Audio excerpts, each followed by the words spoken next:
और गौतम बुद्ध और महावीर से जुड़े हुए वीडियोस, इस तरह से प्राचीन भारत के कुछ वीडियोस आएंगे और प्राचीन भारत खत्म किए जाएंगे।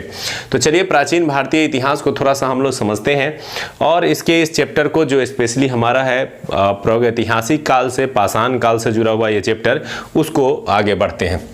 तो सबसे पहले प्राचीन भारतीय इतिहास में स्रोतों के आधार पर प्राचीन भारतीय इतिहास को 3 खंडों में बांटा गया है।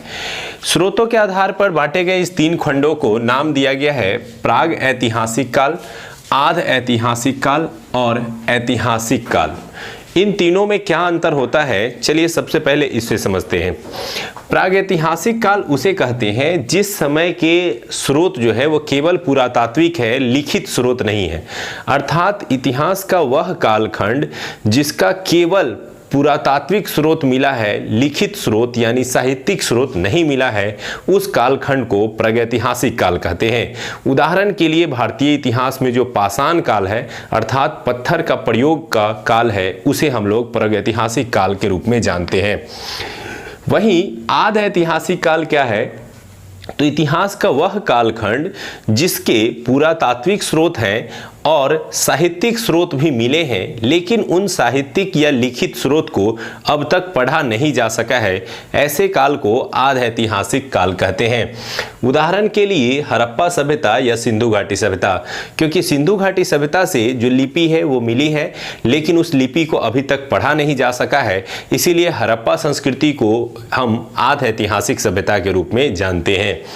ऐतिहासिक काल, ऐतिहासिक काल वह काल है जिसमें पुरातात्विक साक्ष्य भी मिले हैं, लिखित साक्ष्य भी मिले हैं और लिखित साक्ष्य को पढ़ा भी जा सका है। उदाहरण के लिए वैदिक काल में वेदों के माध्यम से उस काल की जानकारी मिलती है और फिर बौद्ध काल, जैन काल और मौर्य काल, सभी ये जो है वो किसके अंतर्गत आते हैं, तो ऐतिहासिक काल के अंतर्गत आते हैं।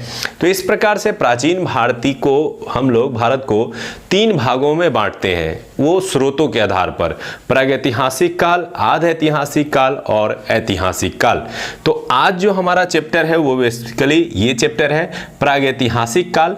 इसके संबंध में भारत में सबसे पहले जो अगर अध्ययन किसी ने शुरू किया था तो रॉबर्ट ब्रूस फूड थे, उनके द्वारा ही भारत में सबसे पहले प्रागैतिहासिक काल के शोध का विषय बनाया गया और इस दिशा में खोजबीन की गई।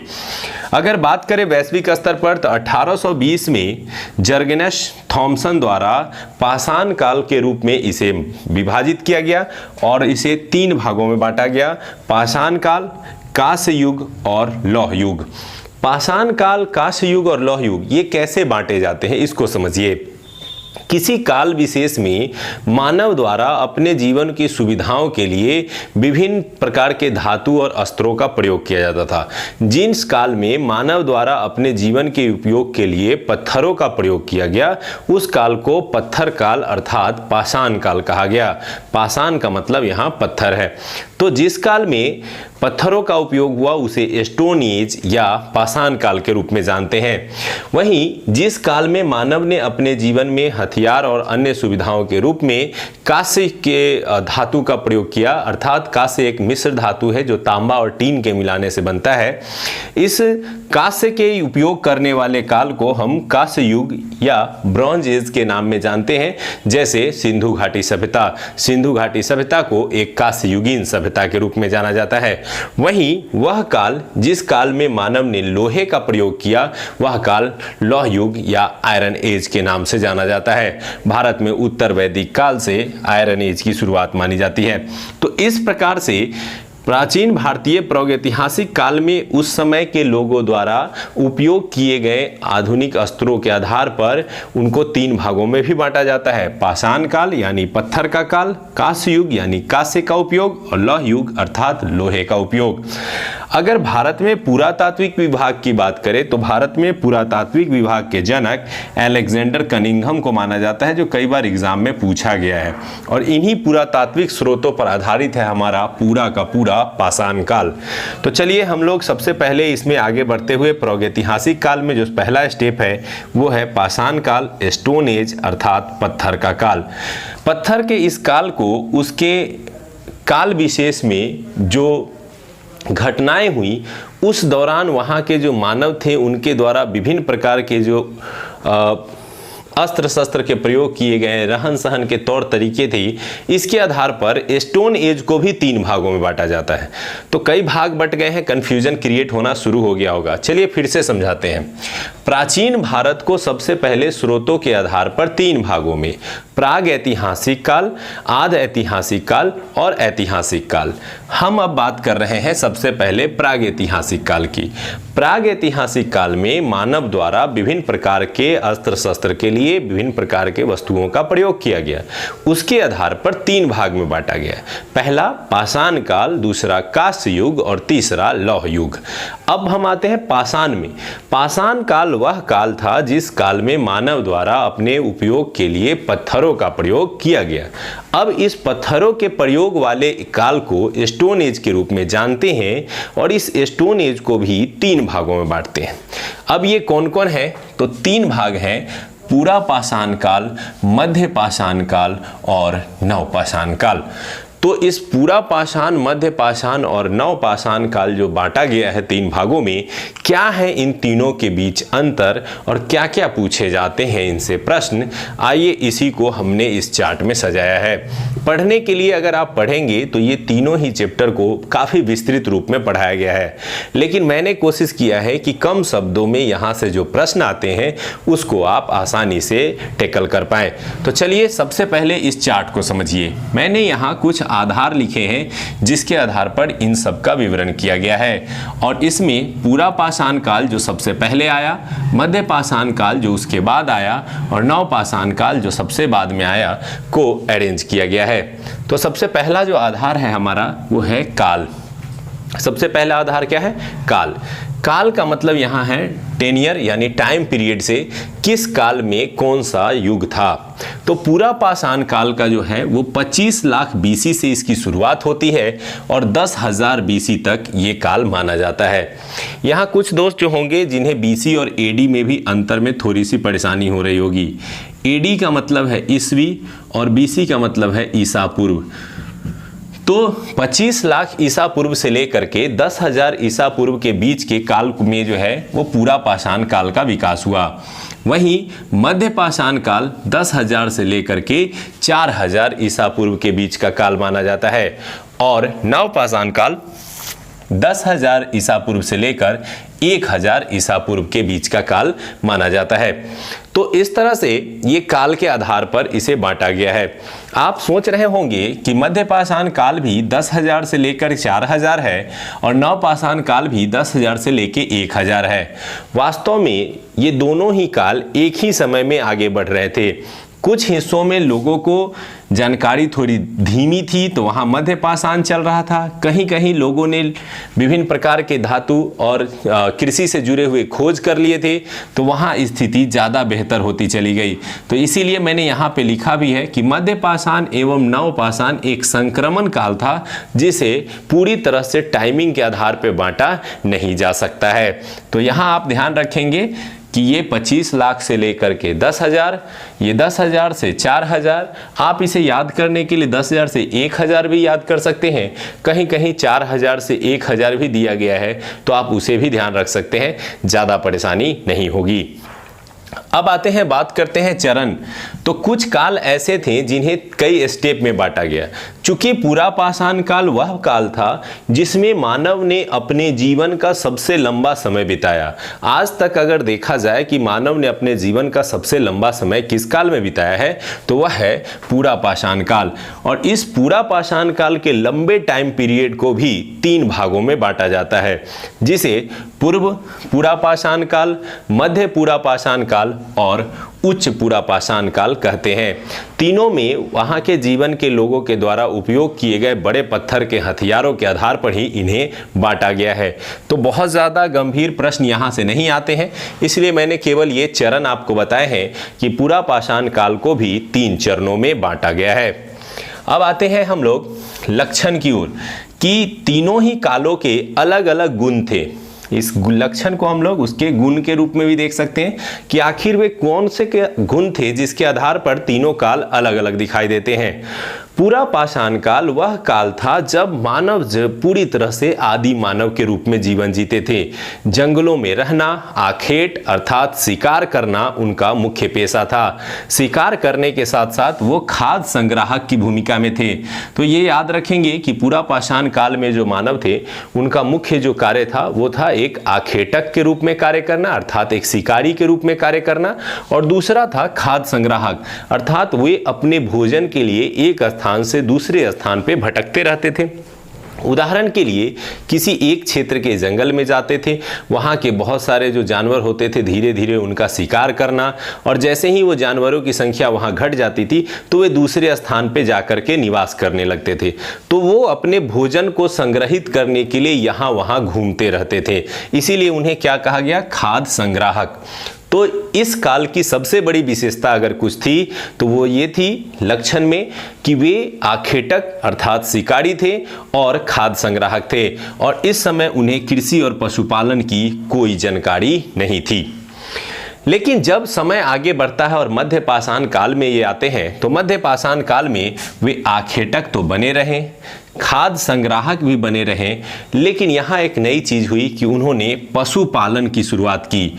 और पढ़े भी होंगे कि पहला पालतू पशु जो है वो कुत्ता को बनाया गया था, क्योंकि ये न केवल शिकार में मदद करते थे बल्कि सुरक्षा की दृष्टि से भी ये उपयोगी जानवर था। तो पशुपालन की व्यवहारिक रूप से प्रथम शुरुआत अगर मानी जाए तो वह मध्य पाषाण काल में मानी जाती है। हालांकि पशुपालन की विधिवत शुरुआत जो है वो नवपाषाण काल में हुई थी। तो यहाँ से 2-3 पॉइंट आपने देख लिए होंगे। पहला आपने देखा आखेटक, खाद्य संग्राहक, और जब यहाँ आए तो थोड़ा सा आगे बढ़ा एक स्टेप में और पशुपालन की थोड़ी सी जानकारी मिली। नवपाषाण काल में आते हैं तो यहाँ पर स्थितियाँ पूरी तरह से बदल गईं। इन्होंने कृषि की खोज की, कृषि के साथ साथ पशुपालन को व्यवस्थित रूप मिला, और जब कृषि की खोज हुई तो कृषि चूंकि एक ऐसी व्यवस्था थी जिसकी सुरक्षा के लिए वहां पर निरंतर रहना अनिवार्य था। नतीजा ये हुआ कि कृषि को बचाने और कृषि को बढ़ावा देने के लिए पशुपालन करने की जरूरत महसूस हुई, और कृषि को सुरक्षा देने के लिए लोग एक स्थान पे अस्थायी रूप से टिकना शुरू कर दिए, और यहीं से शुरुआत हुई समाज की अस्थायी निवास की। तो नवपाषाण काल में आप याद रख सकते हैं कि कृषि, समाज और अस्थायी समाज की स्थापना जो है वो किस काल में हुई, तो नवपाषाण काल में हुई। तो ये तीनों ही काल के क्या मुख्य अंतर थे आप इस चार्ट के माध्यम से आसानी से स्पष्ट कर सकते हैं। अब बात करते हैं औजार की कि किन किन वस्तुओं से या पत्थरों से औजार जो है इस काल में बनाए जाते थे। तो मुख्य रूप से पत्थर और हड्डियों के औजार इनके द्वारा बनाया जाता था। पूरा पाषाण काल में क्वार्टजाइट, सल्क, ब्लेड आदि से बने औजार जो है प्रयोग में लाए जाते थे। तो ये थोड़ा बेसिक अंतर है, इसको जरूर याद रखिएगा, सबसे ज्यादा प्रश्न यहीं से आते हैं। जब मध्य पाषाण काल आया तो मध्य पाषाण काल में माइक्रोलिथ का उपयोग किया गया अर्थात सूक्ष्म पत्थर। जब पूरा पाषाण काल था तो बड़े पत्थरों के हथियार बनाए जाते थे, लेकिन जब मध्य पाषाण काल आता है तो हथियारों का आकार जो है वो छोटा हो जाता है और उसे माइक्रोलिथ या सूक्ष्म पत्थर कहा गया। और नवपाषाण काल में हड्डियों के साथ साथ जो पत्थर थे वो पत्थर स्लेट के थे, और स्लेट से बने हुए हथियारों का प्रयोग जो है इस काल में मानव ने शुरू किया। और एक और बात याद रखेंगे कि इसी 10,000 BC के आसपास में आकर के आधुनिक मानव, जिसे होमो सेपियंस कहते हैं, ज्ञानी मानव, उसका अवतरण हुआ था, यानी ज्ञानी मानव का विकास हुआ था। तो यहाँ तक हम लोगों ने 3-4 बातें पढ़ी, एक बार रिकॉल कर लेते हैं हम लोग। सबसे पहले काल तो 25 लाख से लेके 10,000, यहाँ 10,000 से 4,000, यहाँ 10,000 से 1,000। इसे 3 चरण में बांटा गया है, इनको किसी भी चरण में बांटा नहीं गया है। लक्षण और गुण में ये आखेटक और खाद्य संग्राहक, ये आखेटक और खाद्य संग्राहक के साथ साथ पशुपालन की प्रारंभिक शुरुआत, और इसमें कृषि, पशुपालन, अस्थायी निवास, समाज आदि की विकास जो है है वो नवपाषाण काल में हुआ। औजार में बात करें तो क्वार्टजाइट, सल्क, ब्लेड के उपयोग जो है वो पूरा पाषाण काल में, माइक्रोलिथ पत्थर के उपयोग जो है वो मध्य पाषाण में, और स्लेट का उपयोग जो है वह नवपाषाण काल में किया जाता था। अब बात करते हैं महत्वपूर्ण स्थल, वे कौन से प्राचीन स्थल हैं जो भारत से प्राप्त हुए हैं और जहां से पूरा पाषाण, नवपाषाण या मध्य पाषाण के स्थल मिले हैं।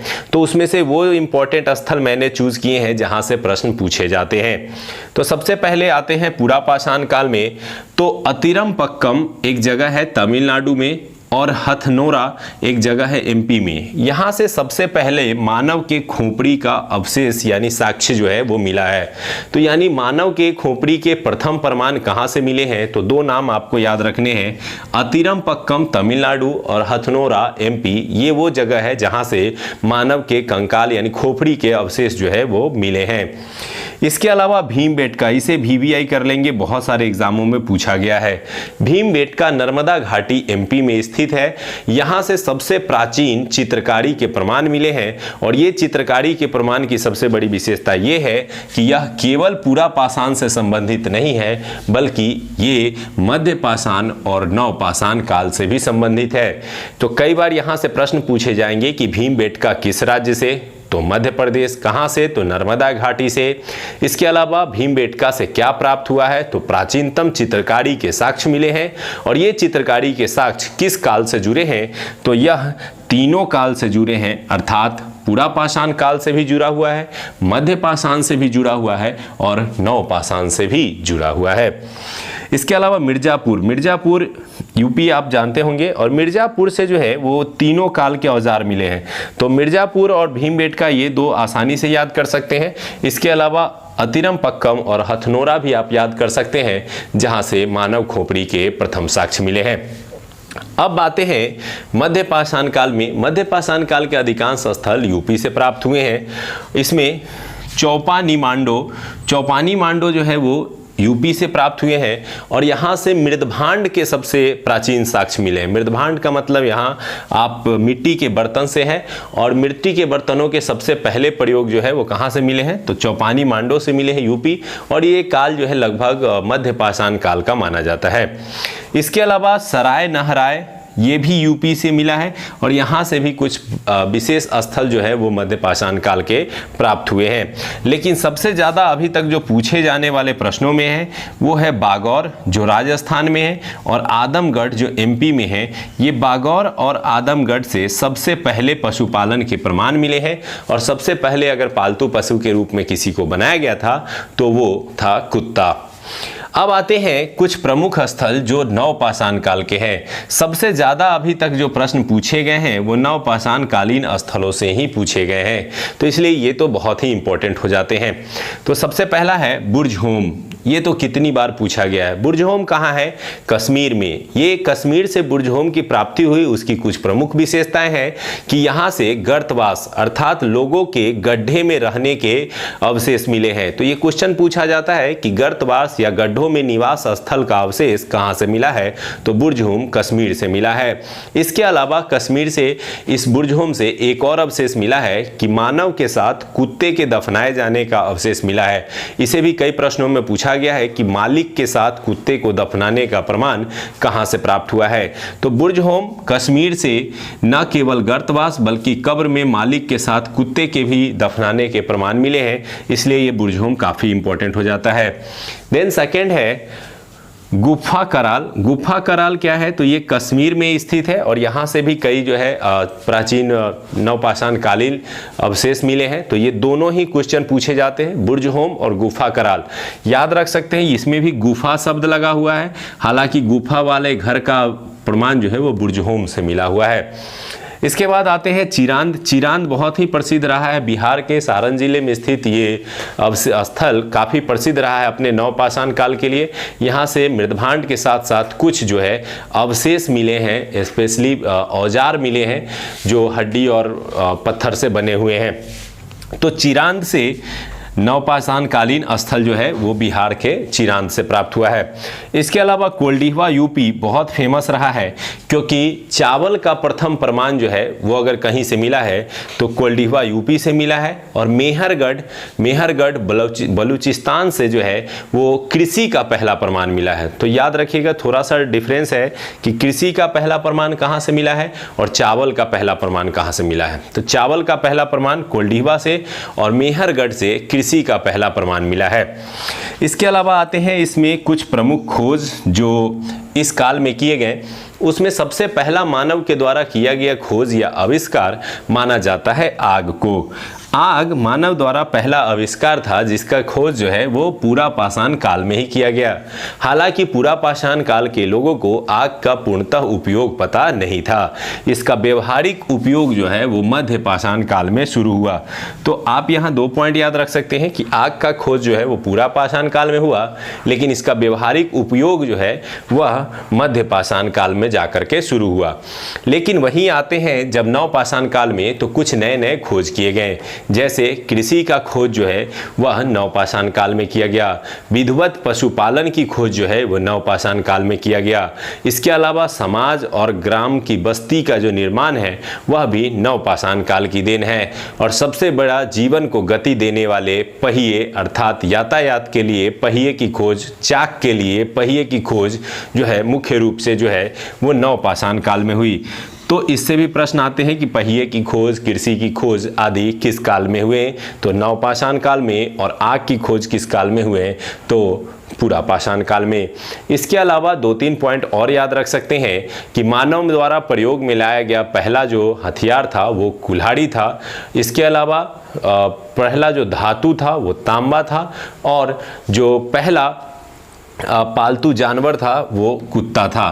तो इस तरह से आपने आज इस चैप्टर के दौरान प्राचीन भारत के इतिहास के क्रम में स्रोतों के आधार पर इसके विभाजन को समझा और पाषाण काल, जिसे हम लोग स्टोन एज के नाम से जानते हैं, इस स्टोन एज के विभिन्न पार्ट को पढ़ा। अगले वीडियो में थोड़ा सा हम लोग ताम्र पाषाण काल और कुछ अन्य पॉइंट्स की ओर बढ़ेंगे और उसे पढ़ेंगे। तो चलिए दोस्तों, मिलते हैं अगले वीडियो में। धन्यवाद इस वीडियो को देखने के लिए। इसे लाइक करें, सब्सक्राइब करें और ढेर सारा कमेंट करें ताकि हमें पता चल सके कि क्या आपको ये इतिहास के वीडियो चाहिए या नहीं। तो चलिए दोस्तों, मिलते हैं अगले वीडियो में। Thank you for watching this video.